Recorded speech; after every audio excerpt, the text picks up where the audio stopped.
In silence, thousands of people live inside an invisible psychic prison, a cage made not of walls, but of feelings that do not belong to them. They carry burdens that were never theirs to hold. They absorb the pain of others, family, lovers, friends, even strangers, as if suffering were a duty, as if love meant taking responsibility for every broken heart around them.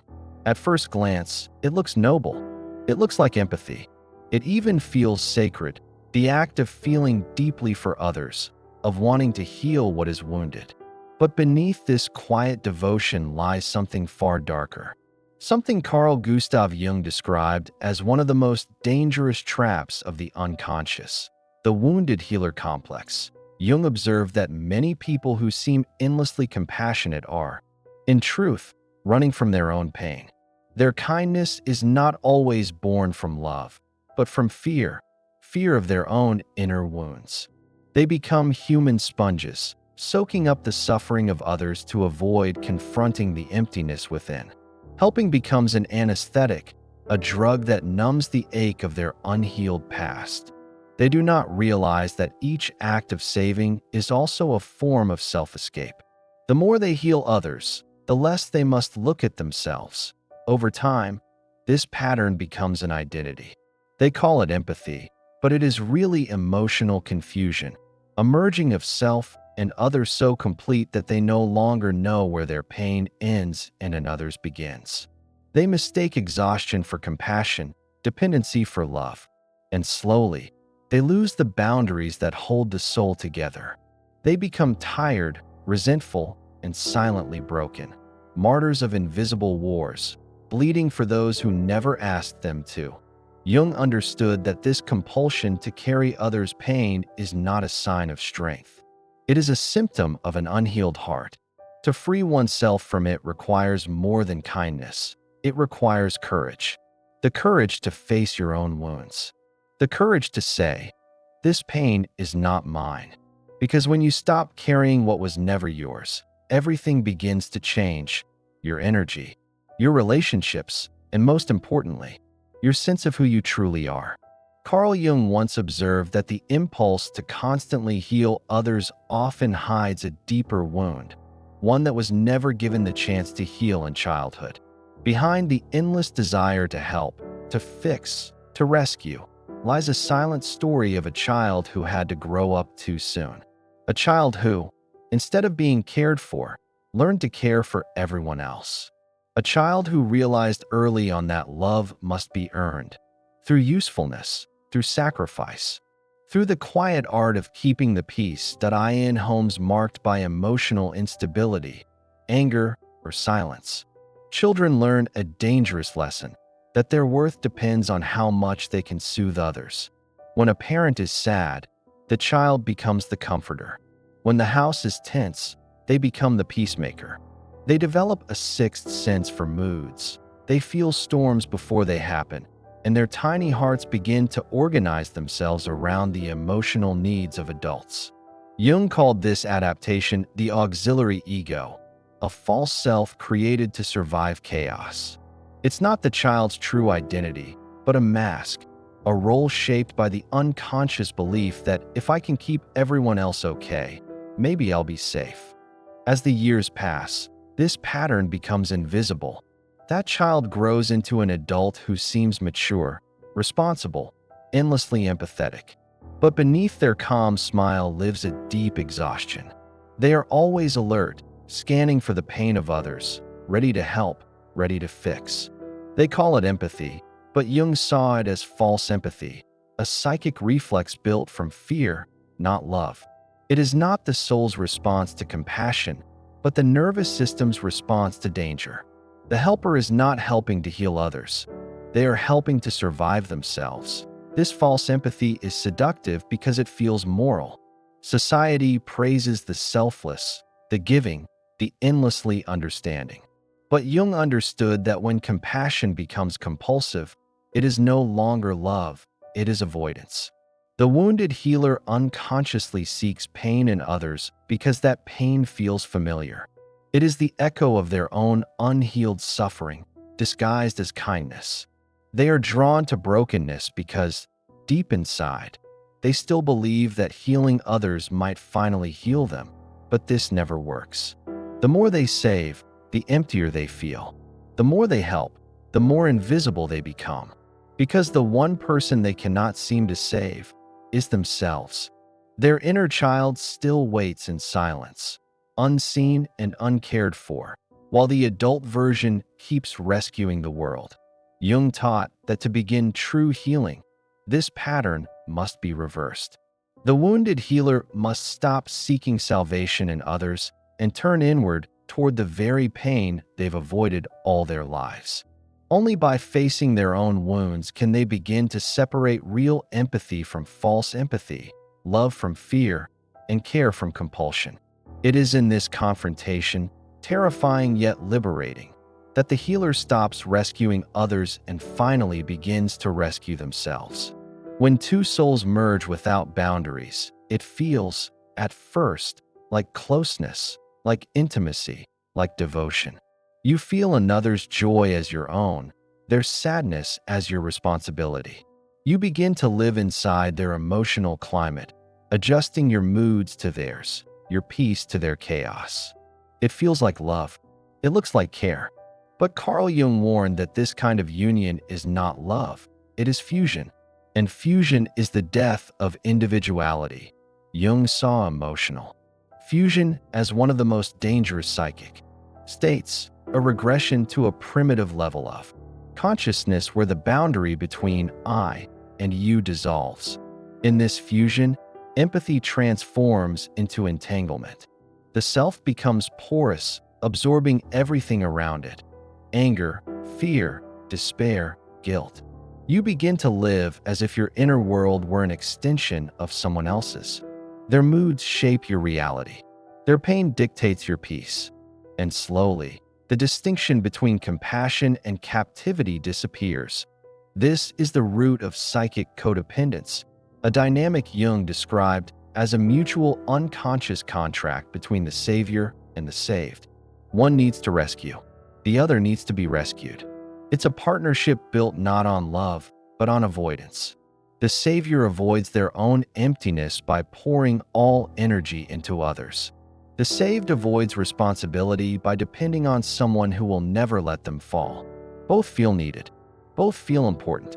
Yet both remain trapped in a dance that prevents true growth. The irony is cruel. The more the savior helps, the weaker the saved becomes. The more they carry, the heavier their burden grows. Jung explained that when one person assumes emotional responsibility for another, they rob that person of the chance to mature. By constantly cushioning another's pain, you keep them from developing the strength to face life. The act of rescuing becomes, unknowingly, an act of control. The savior maintains their sense of worth by being indispensable, while the saved remains small to ensure the savior never leaves. It is a silent pact of mutual imprisonment disguised as devotion, but the cost of this fusion is immense. The helper grows weary, drained, and resentful. They begin to feel invisible, used, or unseen. Yet they continue, afraid that stepping back will make them selfish. The truth, Jung said, is the opposite. Setting boundaries is the highest form of love. It demands the courage to let others face their pain, to let life itself be their teacher. In Jungian psychology, individuation, becoming whole, can only occur when two people stand apart as distinct selves. Love without separation is not love. It is dependency. To truly love someone, you must allow them to fall, to struggle, to rise. Only then can both souls grow. Because real compassion does not carry, it empowers.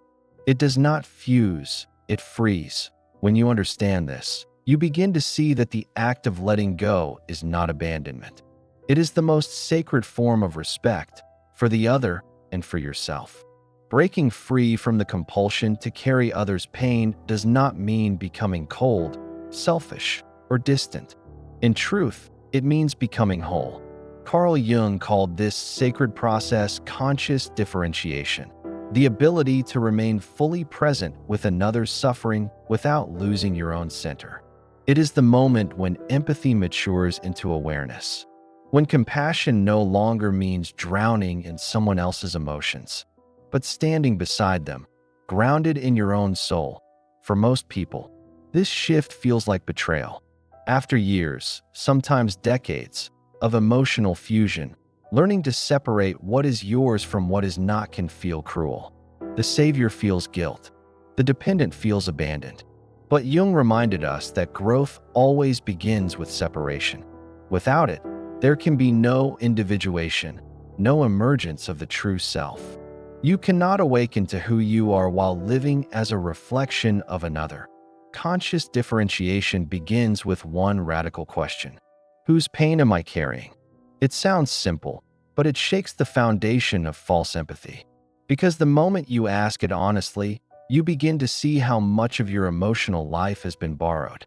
You start noticing how someone else's anger echoes in your body, how their sadness feels like your own. And you begin to realize, this is not love, this is absorption. Jung believed that every act of unconscious helping is an attempt to avoid one's own shadow. We focus outward so that we do not have to look inward.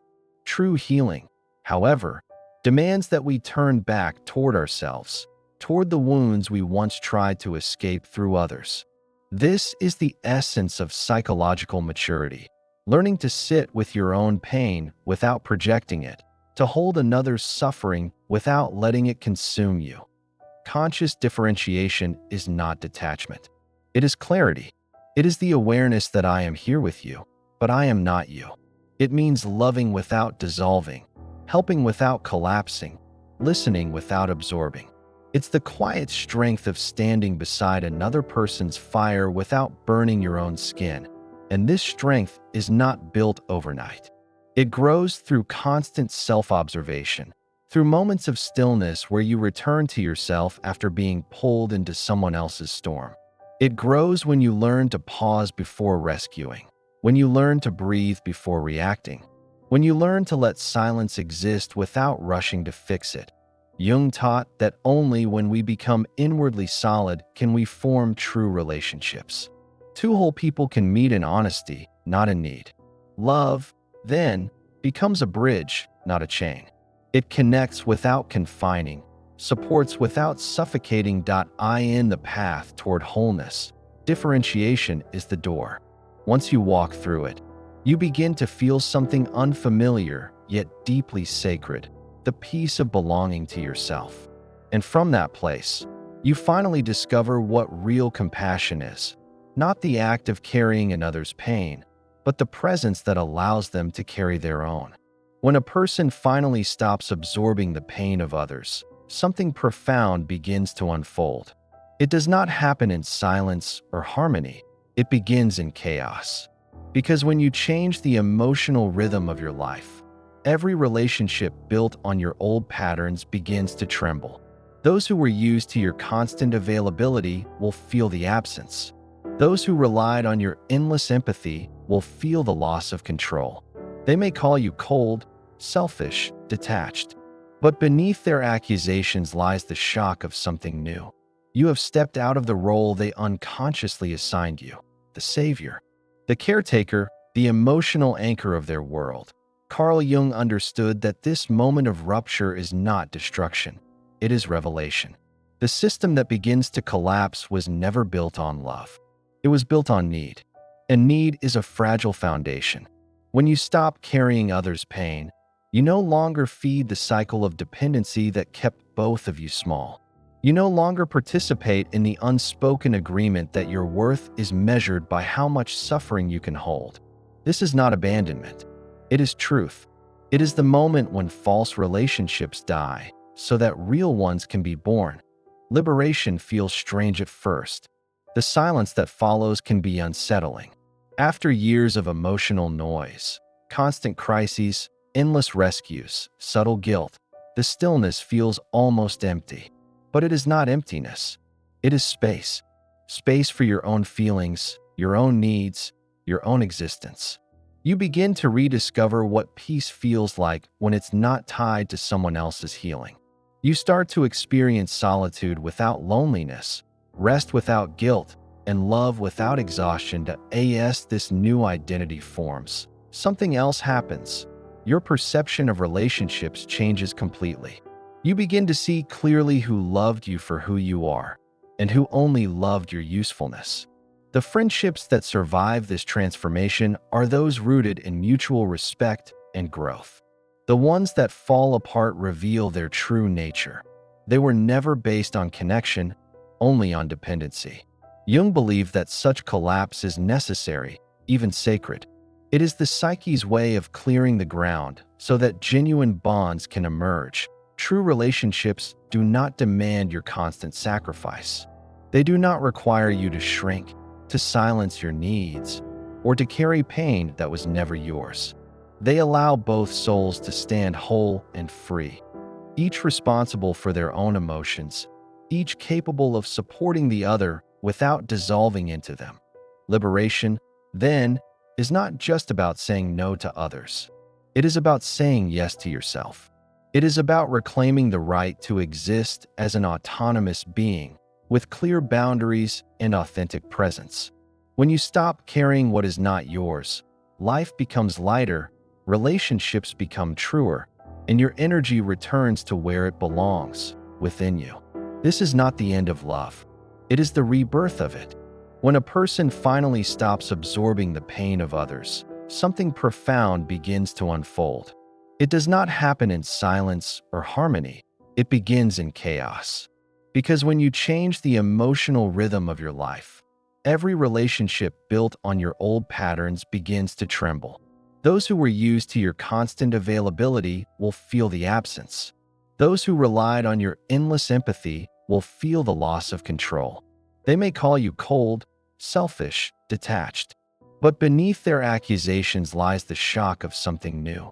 You have stepped out of the role they unconsciously assigned you, the savior, the caretaker, the emotional anchor of their world.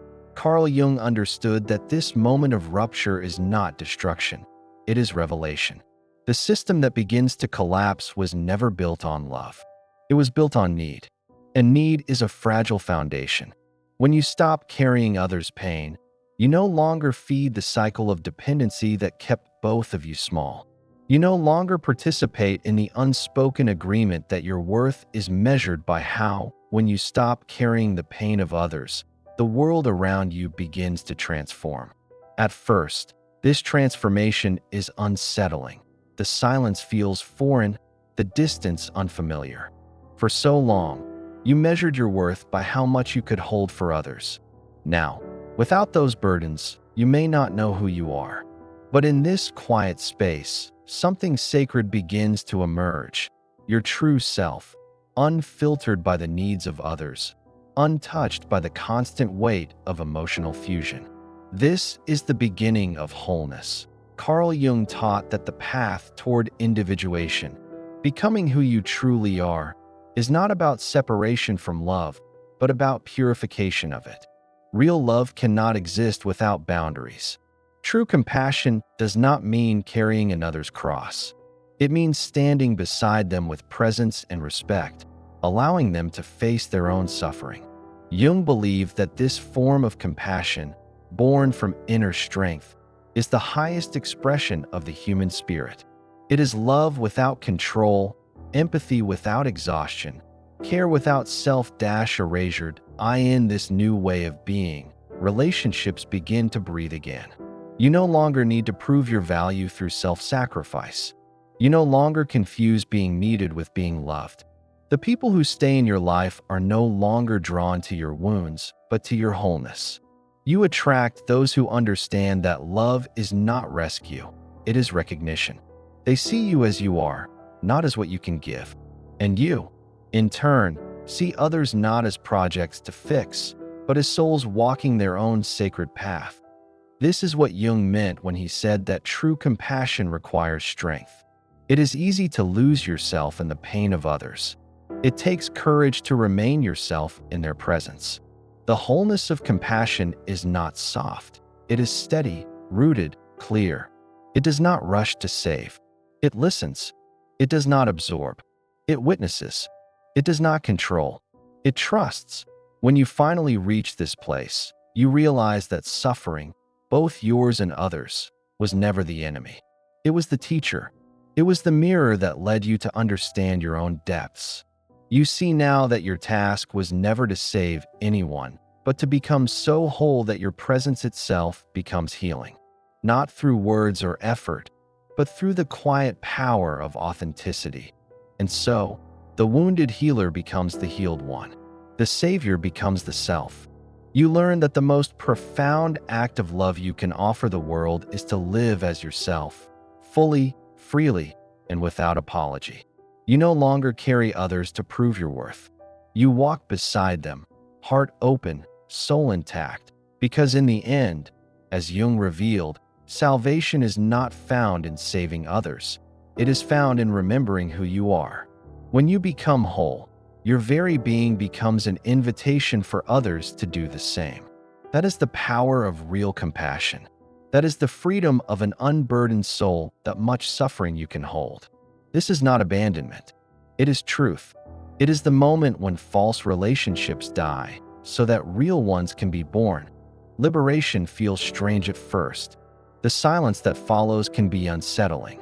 After years of emotional noise, constant crises, endless rescues, subtle guilt, the stillness feels almost empty.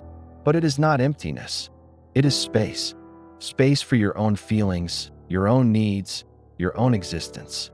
You begin to rediscover what peace feels like when it's not tied to someone else's healing. You start to experience solitude without loneliness, rest without guilt, and love without exhaustion. As this new identity forms, something else happens. Your perception of relationships changes completely. You begin to see clearly who loved you for who you are, and who only loved your usefulness. The friendships that survive this transformation are those rooted in mutual respect and growth. The ones that fall apart reveal their true nature. They were never based on connection, only on dependency. Jung believed that such collapse is necessary, even sacred. It is the psyche's way of clearing the ground so that genuine bonds can emerge. True relationships do not demand your constant sacrifice. They do not require you to shrink, to silence your needs, or to carry pain that was never yours. They allow both souls to stand whole and free, each responsible for their own emotions, each capable of supporting the other without dissolving into them. Liberation, then, is not just about saying no to others. It is about saying yes to yourself.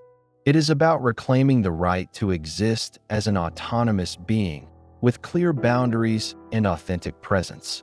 When you stop carrying what is not yours, life becomes lighter, relationships become truer, and your energy returns to where it belongs, within you.